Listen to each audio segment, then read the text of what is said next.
لیکن آج ہم آتے ہیں پیرنٹنگ کی طرف، اور پیرنٹنگ بھی اب ایک فیشن بن گیا ہے، اس پہ بات کرنا بھی، اور ایسے لوگ بھی بات کر رہے ہوتے ہیں جو خود پیرنٹ نہیں ہوتے اور پیرنٹنگ میں بات کر رہے ہوتے ہیں۔ آپ ماشاءاللہ 6 بچوں کے پیرنٹ ہیں، اور اس کی اچھی خاصی اسٹڈی کی ہے۔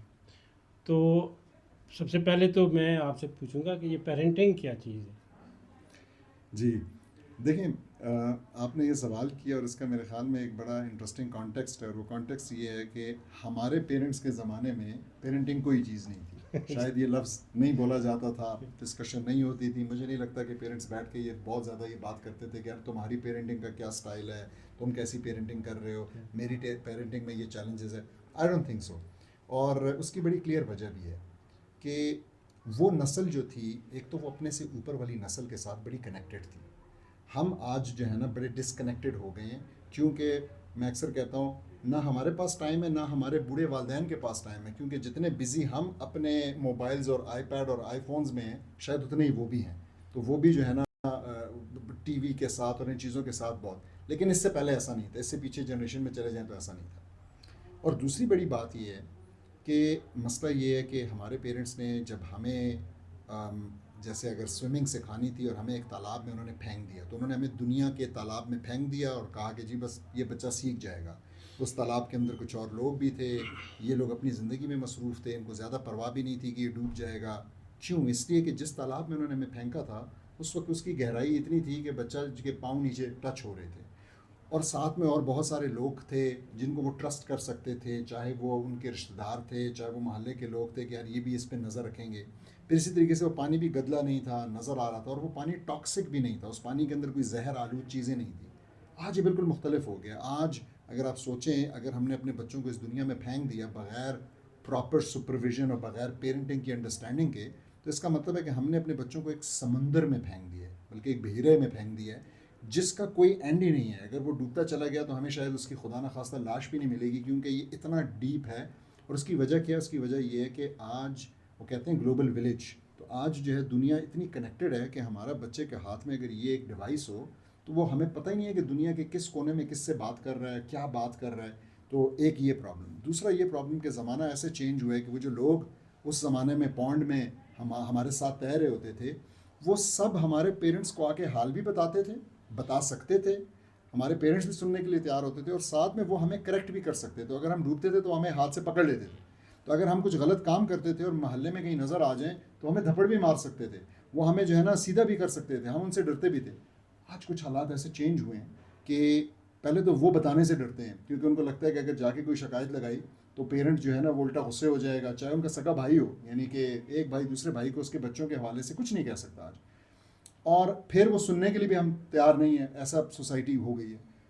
تو اس قسم کے مختلف چیلنجز کی وجہ سے میں سمجھتا ہوں کہ the reality of parenting has totally changed and we have to as parents we have to up our game، جس کا مطلب یہ ہے کہ ہمیں کوئی کتاب پڑھنی پڑے گی، ہمیں کوئی فریم ورک فالو کرنا پڑے گا، ہمیں کوئی یوٹیوب کا کوئی پوڈ کاسٹ یا ویڈیو دیکھنی پڑے گی، کچھ تھوڑی سی ٹائم کی انویسٹمنٹ کرنی پڑے گی۔ We need to have a plan. خالی اچھی نیت سے پیرنٹنگ نہیں ہونے والی، تو یہ پیرنٹس کو آج سمجھنا پڑے گا۔ پھر ظاہر ہے کہ اس میں کچھ آپ کہہ لیں پری ریکویزٹس ہیں، تو میں سمجھتا ہوں 2 بڑے پری ریکویزٹس ہیں۔ ایک پری ریکویزٹ یہ ہے کہ آپ کو یہ سمجھنا ہے کہ parents have to be the role model. بچے جو ہیں وہ سن کے نہیں سیکھتے، دیکھ کر سیکھتے ہیں۔ اس کے لیے میں ایک بڑی انٹرسٹنگ آپ کو اگر ایک تھاٹ ایکسپیریمنٹ آپ کریں اور آپ یہ سوچیں کہ ایک گھر ہے، میاں بیوی ہیں، 2 بچے ہیں، والدین ہیں، اور وہ شوہر جو ہے گھر کا بڑا جو ہے، وہ اس کو شک ہو جاتا ہے کہ اس گھر کے ایک کمرے میں کچھ آسیب ہے، کچھ سایہ ہے، کچھ جن بھوت ہے نہیں ہے، اس کو چھوڑیں، بس اس کو شک ہو جاتا ہے۔ اور اس کا بیہیویئر جو ہے نیچرلی تھوڑا سا چینج ہو جاتا ہے۔ تو اگر بچہ جو ہے نا وہاں پہ جا رہا ہے تو بچے کو روک لیتا ہے، کہتا ہے بیٹا اس کمرے میں اکیلے مت جاؤ، میرے ساتھ چلو، میں چلتا ہوں۔ پھر اسی طریقے سے اگر بیوی وہاں جا رہی ہے، رات کا وقت ہے اور بجلی نہیں ہے، تو وہ کہے گا کہ اپنے ساتھ ٹارچ لے جاؤ، ٹھیک ہے۔ یعنی اس کی ٹوٹل جو حرکتیں، اس کا جو mindset about that room ہے، ایسے چینج ہوتا ہے کہ ایک ہفتے کے اندر گھر میں سب کو پتہ چل جاتا ہے کہ والد صاحب کے ذہن میں اس کمرے کے حوالے سے کچھ ہے، ٹھیک۔ یعنی آپ کے ایک شک نے آپ کے بیہیویئر کو اتنا انفلوئنس کیا that every one can see, حالانکہ آپ نے کسی کو کہا نہیں. دوسری طرف آپ اپنے بچے کو دن رات کہتے ہیں کہ جی اللہ تعالیٰ ہے، اللہ تعالیٰ کی بات ماننی چاہیے، اللہ تعالیٰ سے ڈرنا چاہیے، لیکن بچے پہ کوئی اثر نہیں ہوتا. کیوں؟ اس لیے کہ بچے کو اپنے والد کے بیہیویئر سے یہ نظر ہی نہیں آیا کہ اللہ بھی کوئی چیز ہے جس سے یہ ڈرتا ہو، جس سے اس کا بیہیویئر چینج ہوتا ہو. یا تو ایسے ہو کہ بچہ دیکھ رہا ہے کہ واقعی یار میرے والد صاحب غلط کام کرتے کرتے رک جاتے ہیں اور کہتے ہیں کہ یار مجھے اللہ کا خوف ذہن میں آ گیا. تو اگر یہ چیز وہ دیکھ لے تو جیسے وہ پہلا ڈر ٹرانسمٹ ہوا تھا بالکل نزلے کی طرح سب کو پتہ لگ گیا، اسی طریقے سے یہ اللہ کا ڈر، اللہ کی محبت، اللہ کی جو اطاعت ہے، یہ بھی پھر ہماری اولادوں میں ٹرانسفر ہوگی. That's the first precondition. And the second I would say pre condition is کہ آپ کو ایک ریلیشن شپ، ایک اسٹرانگ تعلق، ایک اسٹرانگ بانڈ اپنے بچے کے ساتھ چاہیے if you want that he listens to you. تو میں اکثر پیرنٹس کو جب پوچھتے ہیں تو تھوڑا پرووکیٹو اسٹائل میں کہتا ہوں کہ اگر آپ کا تعلق آپ کے بچے کے ساتھ اچھا نہیں ہے اور آپ چاہتے ہیں کہ آپ کا بچہ نماز پڑھے تو بہتر ہے کہ آپ اس کو منع کریں نماز مت پڑھو، تو شاید وہ پڑھ لے. کیوں؟ کیونکہ جس کے ساتھ آپ کا تعلق اچھا نہیں ہے وہ تو ریبیلیس ہوگا، وہ تو آپ کی بات نہیں سننا چاہتا، وہ تو آپ کی بات کو الٹ کرے گا. ٹھیک ہے، تو یہ سمجھانے کے لیے مثال. تو these are the two things. And then after that میں سمجھتا ہوں کہ جیسا میں کہہ بھی رہا تھا کہ ایک فریم ورک چاہیے، تو ایک فریم ورک ہم نے بھی بنایا، کافی ٹائم لگایا. میں بتاتا ہوں کہ 2003 میں میری پہلی اولاد ہوئی، میری بیٹی پیدا ہوئی تو اس وقت ہم یورپ میں تھے، اور اس وقت میں نے کچھ چیزیں لکھنا شروع کی تھیں کہ میں کتاب لکھوں، کیونکہ مجھے کوئی کتاب اس وقت ملی نہیں.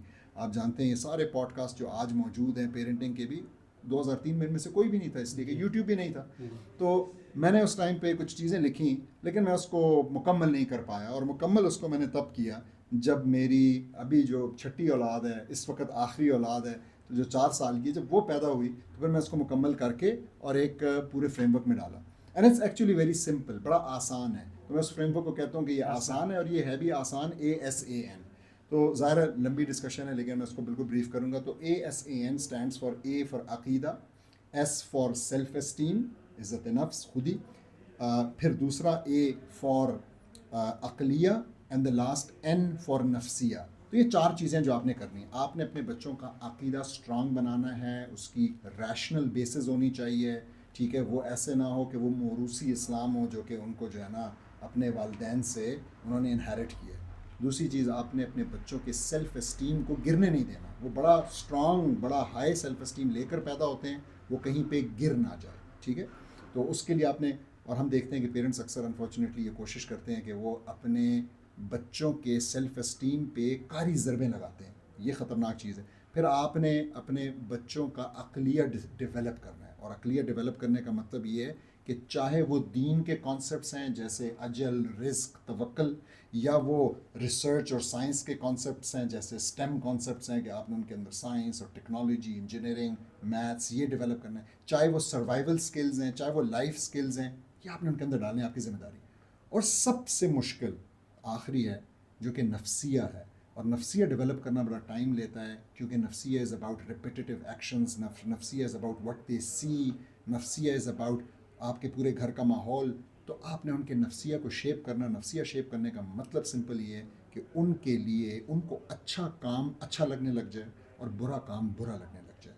جب آپ یہ ڈیولپ کر لیتے ہیں تو آپ نے سیف گارڈ کر دیا کہ اب اگر میری سپرویژن نہ بھی رہی، میں مر جاتا ہوں، میں ملک سے باہر چلا جاتا ہوں، میں موجود نہیں ہوں، یہ بچے جو ہیں کیونکہ یہ اب نماز سے، یہ اب ماں باپ کی بات ماننے سے، یہ اب آخرت کے کانسیپٹ سے جڑ چکے ہیں، پیار کرتے ہیں، اس وجہ سے یہ اب آٹومیٹکلی تو یہ جو نفسیہ میں مینلی ہم کہتے ہیں کہ یہ میول کو شیپ کرنے کی بات ہے، یعنی ان کے کس طرف وہ مائل ہیں. تو یہ ایک مشکل کام ہے لیکن اٹس ڈویبل، اور جس نے یہ کر دیا تو اس نے ایک بہت بڑی اچیومنٹ حاصل کر لی.